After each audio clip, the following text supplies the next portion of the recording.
Fala Carlão, aqui direto do Fórum Lead de Agronegócio. Olha quem a gente encontrou. Aldo Rebelo é o relator, né? O ex-deputado federal, que foi relator do Código Florestal. E agora é nosso colega de trabalho aí, jornalista, cronista, articulista também. Me responde uma coisa, quanto tempo que você já está imerso, envolvido com questão ambiental? Eu creio que desde que nasci, né? Como eu nasci na roça, me vi pela primeira vez no mundo, em cima de um cavalo, aos 3 anos de idade, me acostumei a ver o campo, o meio ambiente, a agricultura como uma coisa única, né? E acho que isso facilitou a minha atividade como relator do Código Florestal. Eu não separei a proteção do meio ambiente da proteção do produtor rural. Eu não acho que um pudesse ser um impedimento para o outro. E desde esse tempo que eu me entendo como alguém que pode ajudar a discutir as duas necessidades, o Brasil produzir e o Brasil proteger. Desde quando foi implantado, regulamentado, quanto de evolução você já percebeu no setor?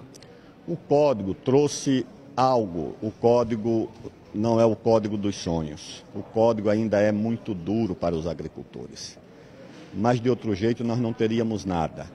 Nós teríamos apenas o livre arbítrio dos órgãos de controle, multando, autuando, impondo aos agricultores um sistema de terror, o Ministério Público barbarizando contra principalmente os pequenos e os médios. E o código trouxe pelo menos uma referência de segurança jurídica. Você sabe quais são as suas obrigações, você sabe o que você tem que fazer. Por mais duro que ele seja, ele impôs um limite à ditadura dos órgãos de controle. Quando chega um fiscal, quando chega um integrante do Ministério Público e impõe ao agricultor coisas que ele simplesmente nem sabia que existia. Então eu acho que a partir da aprovação do Código, das decisões do Supremo, que foi afastando as pretensões do Ministério Público de revogar parte da lei, principalmente aquela que dá segurança ao agricultor, com essas decisões eu acho que nós vamos tendo, de fato, uma legislação que dá alguma referência, alguma segurança para aquele que produz para o agricultor brasileiro. Em se colocando isso, que o código é duro, é pesado para o produtor rural, o que você sente quando você vê a imagem do Brasil, do produtor rural, principalmente lá fora, como um desmatador? Primeiro, a minha palavra é de conforto. Agricultor brasileiro, de qualquer tamanho, de qualquer lugar do Brasil, você é o agricultor que mais protege meio ambiente no mundo. Não tem um agricultor alemão, dinamarquês, sueco, francês, italiano, japonês que proteja mais a natureza do que você. Não fique incomodado com as campanhas internacionais que são feitas. Nossa agricultura é a que mais protege o meio ambiente no mundo. Só no estado do Amazonas, nós temos uma área de floresta maior do que 3 vezes o tamanho da França. Então como é que nosso agricultor e o nosso país pode ser acusado de... Agora é claro que isso é uma guerra comercial, geopolítica, tem de tudo. Com uma preocupação no mundo que é legítima, que as pessoas ficam... mas será que está havendo algum risco? Que é o problema do clima, do meio ambiente. E o Brasil é muito cobrado pelo seu tamanho, pelas suas florestas. Mas nós temos que ter uma atitude altruísta. Nós não podemos olhar para o mundo com complexo de inferioridade, porque nenhum país do mundo tem uma legislação. Eu conheço o mundo, conheço a Suécia, não tem nada que se compare ao que o Brasil tem. Então nós precisamos respeitar a lei, proteger, mas acima de tudo explicar para o próprio Brasil que também desconhece. Se você fizer uma pesquisa urbana, as pessoas vão achar que o agricultor brasileiro de fato não... Mas nós temos que explicar muito internamente e explicar para o mundo.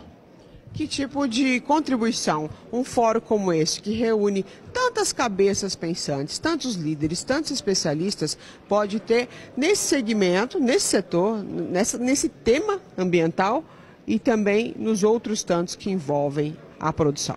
Esses fóruns, eles têm um duplo papel: produzir o conhecimento e, muito mais do que produzir, difundir o conhecimento, que ele fica nas academias, fica nas estatísticas. A gente não sabe, por exemplo, que o Brasil é o país que destina a menor área do seu território, ou uma das menores, para a produção agrícola, que nós temos muito mais área destinada, por exemplo, a parques, a proteção, a terra indígena mesmo, do que para a agricultura.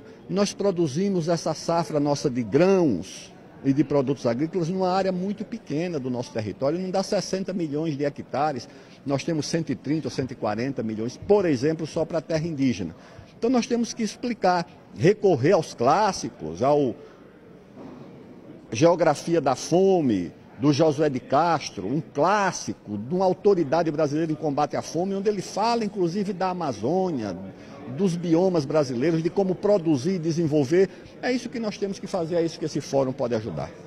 Gente, quem está assistindo Fala Carlão, nosso internauta, nosso seguidor, por favor, pode compartilhar a entrevista com o Aldo, para compartilhar os dados, as informações dele, tá? E mais essas dicas de leitura. Aldo, quer aproveitar o Fala Carlão para mandar mais algum recado? Carlão, um grande abraço, viu? Eu dou outra dica, além da dica de leitura do José de Castro, chama-se Geografia da Fome, com um belo capítulo sobre a Amazônia. Sobre a Amazônia ainda tem o Euclides da Cunha, num livro de ensaio chamado A Margem da História, com um belo capítulo sobre a Amazônia.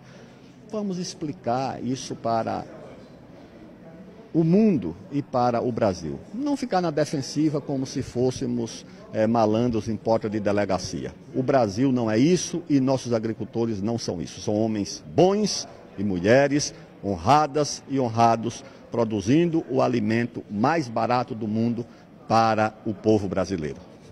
Participante do LEAD, o Fórum LEAD de Agronegócio aqui em Ribeirão Preto, Aldo Rebelo, especialmente para o Fala Carlão, que fica por aqui.